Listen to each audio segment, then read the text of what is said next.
부산 버스 노사 간 막판 협상이 결국 진통 끝에 합의를 이루면서 파업을 철회했습니다. 어제 오후부터 진행된 지방노동위원회 조정은 실패로 끝났지만 새벽 시간 다시 노사가 만나 협상을 이어갔고 결국 협상안이 타결됐습니다. 부산시청 앞에 나가 있는 취재기자 연결해보겠습니다. 김윤아 기자. 네, 부산 버스노사가 오늘 새벽 4시 50분쯤 극적으로 협상을 타결했습니다. 어젯밤 합의에 실패해 파업을 예고했던 노사가 3시간 전인 새벽 4시부터 재협상을 이어간 끝에 합의를 이끌어낸 건데요. 어젯밤 8시간 동안 이어진 협상에서 노조는 주 52시간 근무 시행에 맞춰 월 22일, 완전한 주 5일 근무를 주장해왔습니다. 또 임금 인상률도 인천에서 합의한 8.2% 수준을 요구했습니다. 하지만 사측은 월 24일 교대 근무와 2% 수준의 임금 인상률을 제시하며 맞섰는데요. 노사 간 이견은 좁혀지지 않았고 협상 도중 노조 측이 협상장을 박차고 나가기도 했습니다. 결국 지방노동위원회가 조정 종료를 선언하면서 버스노조가 전면 파업을 선언했는데요. 노사가 다시 만나 협상한 끝에 임금 인상률 3.9%, 교대 근무제를 통한 월 24일 근무, 또 야간 근무자 전원 야식 제공 등의 내용으로 합의를 이뤘습니다. 다만 협의가 늦어지면서 새벽 4시 20분 첫 차는 운행하지 못했고 협상이 타결된 4시 50분부터 전면 운행을 시작했습니다. 한편 571대가 운행하는 부산 마을버스 노사는 파업을 보류하고 쟁의 조정을 연장하기로 했습니다. 지금까지 부산시청에서 MBC 뉴스 김윤아입니다. 오는 2030년 세계박람회 대한민국 후보지로 부산이 최종 확정됐습니다. 정부가 국무회의를 통해 2030 부산 세계박람회 유치를 국가사업으로 결정했는데요. 부산시는 동남권 신공항 건설에도 청신호가 켜진 것으로 판단하고 있습니다. 이만은 기자가 보도합니다. 오는 2030년 세계박람회의 대한민국 후보지로 부산이 공식 확정됐습니다. 부산시는 2030 부산 월드엑스포 유치가 국무회의에서 국가사업으로 공식 보고됨에 따라 오는 7월까지 중앙정부와 협의해 전담기구를 설치하겠다고 밝혔습니다. 구체적인 개최 장소로는 북항 일대 309만 제곱미터로 결정됐습니다. 사업비는 4조 9천억 원, 예상 방문객은 5천만 명 수준입니다. 우리나라에서는 과거 대전과 여수에서 2번의 박람회가 열린 적이 있지만 세계적 인지도의 등록 박람회에 도전하기는 이번이 처음입니다. 일부에서 우려하는 2025년 일본 오사카 세계박람회의 영향은 미미할 것으로 보고 있습니다. 업무는 중앙정부의 손으로 넘어갔습니다. 하여튼 우리는 이제 중앙정부와 협력해서 우리 국가 대표 도시로서 최선을 다한 지원을 할 것이라고 생각합니다. 세계박람회 후보지로 부산이 결정됨에 따라 동남권 신공항 건설에도 청신호가 켜진 것으로 보고 있습니다. 총리실 검증 과정에서 동남아 노선뿐인 현지의 김해공항으로는 세계박람회 개최가 불가능하다는 점을 강조할 예정입니다. 부산시는 앞으로 월드엑스포의 최종 유치 성공을 위해 340만 부산 시민들의 역량을 결집해 나가기로 했습니다. 앞으로 1년, 2년 계속해서 엑스포와 함께 저희 세대들도 성장해 나가면서 엑스포를 지켜보면서 유치가 성공할 때까지 끊임없이 응원하도록 하겠습니다. 2030 세계박람회는 오는 2021년 유치 신청을 마치고 2022년 현지 실사를 거쳐 2023년 유치 도시가 확정됩니다. 2030년까지는 11년이 남았습니다. 세계박람회 부산 유치가 성사된다면 그 실질적인 주인은 우리 다음 세대, 그리고 지금의 청년 세대가 될 것으로 보입니다. MBC 뉴스 이만흥입니다. 다음은 오늘 아침 신문 살펴보겠습니다. 먼저 국제신문입니다. 기획재정부가 선정한 시내 면세점 신규 특허 추가 대상 지역에 부산은 포함되지 않았다는 소식 일면에 올라와 있습니다. 기재부에 따르면 부산의 경우 지난해 면세점 시장의 매출액이 0.8% 증가에 그치는 등 정체 상태에 있어 선정되지 않았다고 하는데요. 지역의 면세점 시장 상황이 더 나아지면 1년 뒤 신규 특허 부여 여부가 결정될 것으로 보인다고 전하고 있습니다. 다음은 사회면입니다. 부산시가 교통약자들의 이동권 보장을 위해 장애인 특별 교통수단인 두리발을 증차하는 등 대책 마련에 나섰다는 소식입니다. 부산시는 올해 21억 원을 들여 두리발 30대를 늘리고 노후 차량 20대를 교체해 위탁 운영기관을 부산시설공단으로 변경할 계획이라고 밝혔는데요. 이 밖에도 휠체어를 사용하지 않는 장애인은 장애인 콜택시를 이용하도록 하는 방안도 추진하고 있다고 전하고 있습니다. 다음은 부산일보입니다. 부산시가 남구와 수영구의 수돗물 공급을 위해 추진한 황령산 터널 배수지 조성 사업을 보류하기로 하자 이 지역 기초의원들이 대안 마련을 요구하고 있다는 소식입니다. 남구의 한 의원은 남구에 5,000통 이상의 물을 보관할 수 있는 곳은 문현 배수지 한 곳뿐이며 송수관호도 노후에 개선이 필요하다고 주장했습니다. 또 수영구의 한 의원도 배수지 확충 등을 요구하는 발언을 임시회 본회의에서 이어나갈 예정이라고 신문은 전하고 있습니다. 자, 마지막 소식 만나보시죠. 깡깡이 마을로 유명한 영도구 대평동 일대가 불법 주정차된 차량들로 몸살을 앓고 있다는 소식입니다. 최근 한 예능 프로그램에서도 조명되면서 인기를 얻고 있지만 관광객들을 위한 주차 공간은 사실상 없는 상태인데요. 전문가들은 불법 주정차 단속을 철저히 하고 차도와 인도를 분리해 관광객들이 다닐 수 있는 도로 여건을 조성해야 한다고 지적하고 있습니다. 지금까지 오늘 아침 신문 살펴봤습니다. 아직 5월 중순이지만 전국적으로 때이른 더위가 찾아왔습니다. 어제는 부산도 한낮에 25도 가까이 오르며 초여름 날씨를 보였는데요. 스승의 날인 오늘도 낮 동안 가벼운 옷차림 하시는 게 좋겠습니다. 오늘 아침 선선하게 시작하고 있지만 한낮에는 부산이 25도, 양산은 27도까지 올라 덥겠습니다. 내일도 오늘만큼 기온이 높게 오를 것으로 보입니다. 현재 대기질 보통 수준으로 무난한 편입니다. 다만 오전에는 대기가 정체되면서 미세먼지 농도가 높게 오를 수 있겠고요. 오후부터는 다행히 대기 확산이 원활해지면서 농도가 차차 옅어지겠습니다. 하지만 볕이 강하게 내리쬐면서 전국적으로 오존 농도가 나쁨 단계까지 치솟을 것으로 보이니까요. 노약자들은 바깥 활동 시 각별히 유의하시기 바랍니다.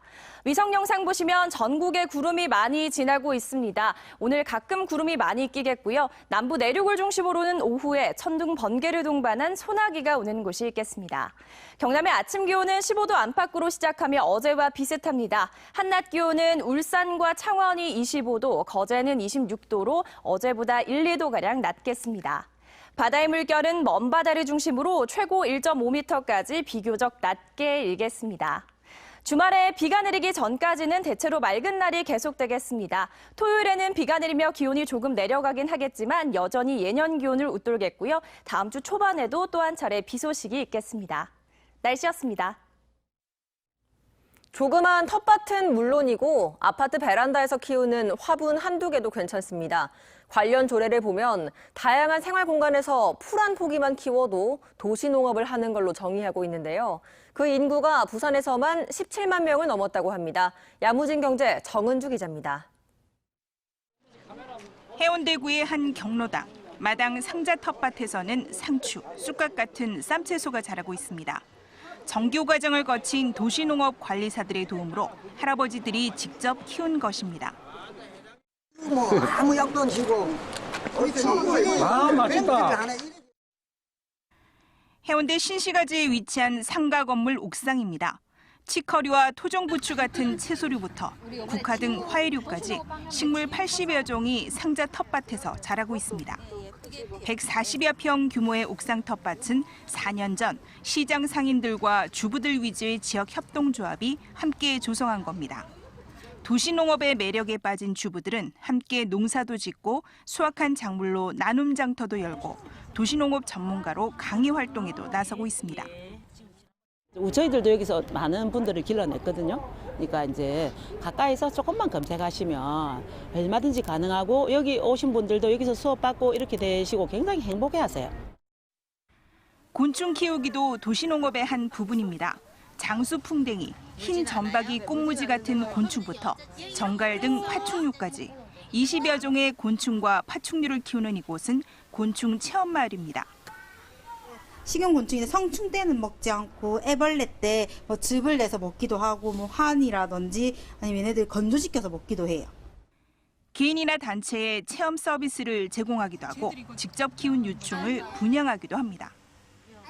그래도 애기들이랑 같이 하는 체험이다 보니까 애기들이 좋아해주고 나갈 때 뭐 재밌었다고 얘기해주고 하면은 좀 더 보람이 있는 것 같아요. 이제 그러니까 곤충을 못 만지던 친구들도 점점 이제 나갈 때는 곤충을 만져보고 키우고 싶다고 하고 해보고. 경로당에서 상추 키우기, 건물 옥상에서 상자 텃밭 가꾸기, 곤충 키우고 분양하기, 모두 도시농업입니다. 부산은 전체 인구의 4.8%인 17만 명이 도시농업 활동을 하고 있고 도시 텃밭은 가구당 0.5평, 모두 223만 제곱미터가 조성돼 있습니다. 텃밭 규모와 농업 인구 모두 지난해보다 10% 넘게 는 수치입니다. 도시재생은 물론이고 최근에는 우울감을 감소시키는 등 치유 효과까지 알려지면서 도시농업에 대한 관심도 더욱 높아지고 있습니다. 도시재생이나 안 그러면 치유, 또 학교 교육까지 다양한 분야에서 그 도시농업의 활동 영역이 확대될 것이라 생각이 됩니다. 부산의 경우 부산시 농업기술센터 등 도시농업 전문 인력 양성 기관만 9곳이 있고 그 외에도 구군 지원센터 등에서 다양한 교육과정을 통해 도시농업인들을 양성하고 있습니다. MBC 뉴스 정은주입니다. 스승의 날을 맞아 부산 시내 20개 중고등학교가 문을 닫습니다. 부산시 교육청에 따르면 오늘 부산에서는 가야고등학교를 비롯한 고등학교 10곳과 용호중학교를 비롯한 중학교 10곳 등 20개 중고등학교가 대량 휴업을 실시합니다. 이들 학교 측은 스승의 날에 혹시 발생할 수도 있는 청탁 논란을 사전에 예방하기 위해 대량 휴업을 실시한다고 밝혔습니다. 한편 부산시 교육청은 스승의 날 각급 학교에서 학생 대표가 담임 교사에게 공개적으로 전달하는 카네이션이나 꽃 또는 학생들이 직접 쓴 편지나 카드 이외에 선물이나 금품 전달은 일절 금지된다고 밝혔습니다. 안동 도산서원 등 조선시대 교육기관인 서원 9곳을 묶은 한국의 서원의 유네스코 세계유산 등재가 확실시되고 있습니다. 다음 달 30일 아제르바이잔 총회에서 결정됩니다. 김건엽 기자의 보도입니다. 문화재청은 세계유산위원회 자문기구인 이코모스가 한국이 세계유산으로 신청한 한국의 서원을 등재에 권고했다고 밝혔습니다. 이코모스는 각국이 등재 신청한 유산을 조사한 뒤 4가지 권고안 중 하나를 선택해 유네스코 세계유산센터에 전달하며 등재 권고를 받은 유산은 이변이 없는 한 세계유산으로 등재됩니다. 한국의 서원은 중종 38년인 1543년에 주세붕 선생이 세운 조선의 첫 서원, 영주 소수서원을 비롯해 안동 도산서원과 병산서원 등 모두 9곳으로 구성됐습니다. 이 서원들은 2009년 이전에 모두 국가지정문화재 사적으로 지정됐으며 원형이 비교적 잘 보존됐다는 평가를 받고 있습니다.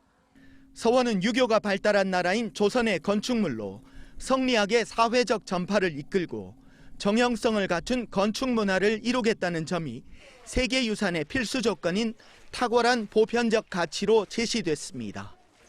세계적으로 이야기하고 있는 굉장히 중요한 화두가 있습니다. 그게 바로 뭐냐면은 지속 가능성, 또 하나가 이제 생태 환경입니다. 그러한 이 전통 문화 그리고 유산을 잘 가지고 있는 것이 우리 바로 이 서원입니다.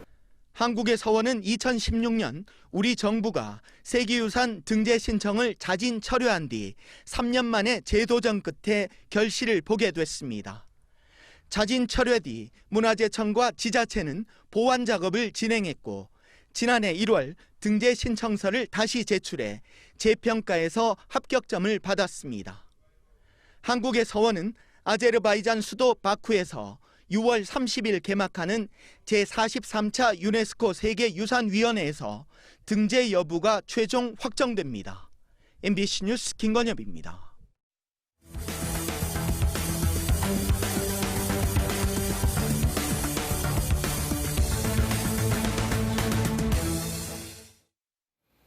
(20대) 남성이 태어난 지 2달밖에 안 된 아들을 때려 결국 죽음에 이르게 한 사건이 뒤늦게 알려졌습니다. 아기의 울음소리가 게임을 하는데 방해된다는 게 그 이유였습니다. 임선우 기자입니다. 지난 1월 17일 저녁 태어난 지 75일 된 남자 아기가 머리에 심각한 부상을 입고 병원 응급실로 실려왔고 다음 날 뇌출혈로 사망합니다. 아기를 안고 있다가 떨어뜨렸다는 게 부모의 주장이지만 의료진은 이를 의심했습니다. 아기의 부상 부위인 머리 쪽에 여러 차례 외부 충격이 가해진 흔적 때문이었습니다. 수사에 나선 경찰은 국립과학수사연구원에 부검을 의뢰했고 아기의 두개골뿐만 아니라 흉골에 심각한 손상도 확인했습니다. 경찰 조사에서도 계속 학대를 한 적이 없다고 말하던 부모는 부검 결과 앞에서 결국 범행 사실을 자백했습니다. 경찰에 따르면 남편 29살 A씨는 인터넷 게임 아이템을 팔아 생계를 유지했는데 울음소리가 게임에 방해된다며 주먹으로 아기를 3차례 내리쳤습니다. 게임 아이템 채굴 판매 수입이 반감하는 등 생업에 지장이 있으므로 그 지장으로 인해서 그 피해자를 사망에 이르게 한 것입니다. 이후 12시간이나 아기를 방치한 채로 계속 게임을 하다가 아기의 의식이 없다는 사실을 확인하고 아내와 함께 병원을 찾았습니다. 이들은 평소에도 운다는 이유로 하루 10시간씩 한 달 가까이 아기의 온몸을 수건으로 묶어두기도 했습니다. 경찰로부터 사건을 넘겨받은 검찰은 아동학대, 치사 등의 혐의로 A씨는 구속, 아내는 불구속 상태로 정식 재판에 넘겼습니다. MBC 뉴스 임선응입니다. 부산지법 민사 3부는 자전거를 타던 중 달려든 대형견 때문에 넘어져 무릎에 장애를 입은 피해자 58살 A씨에게 견주가 6,111만 원을 지급해야 한다고 판결했습니다. 재판부는 민법에 따라 견주에게 손해배상 책임이 있다며 다만 개들이 A씨를 공격했는지 불분명하다는 점 등을 고려해 배상 책임 범위를 70%로 제한한다고 판단했습니다.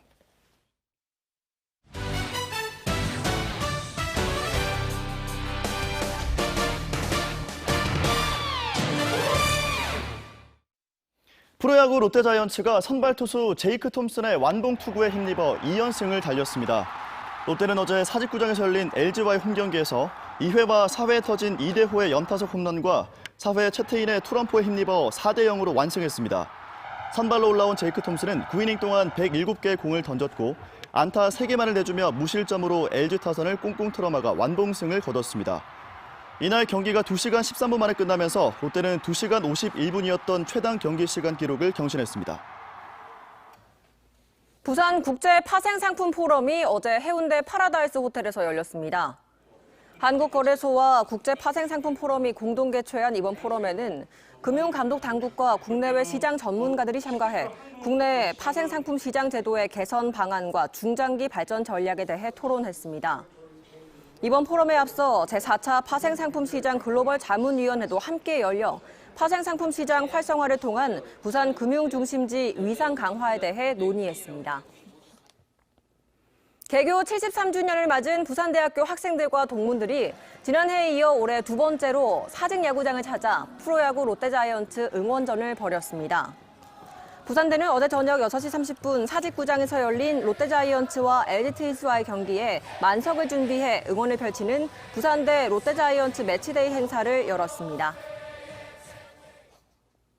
부산 콘텐츠 마켓이 4년 연속 1억 달러 이상 거래 실적을 기록하며 성황리에 막을 내렸습니다.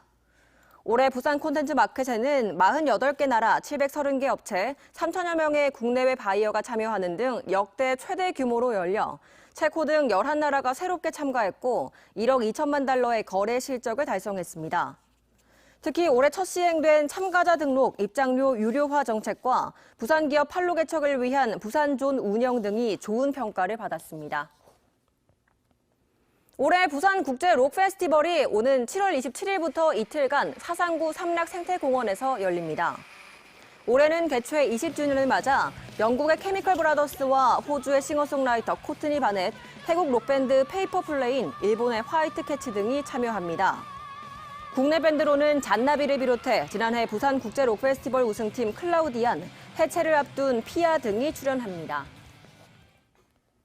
전국 최초의 민간주도 수소충전소인 강서구 서부산 NK 수소충전소가 본격적으로 영업을 시작했습니다.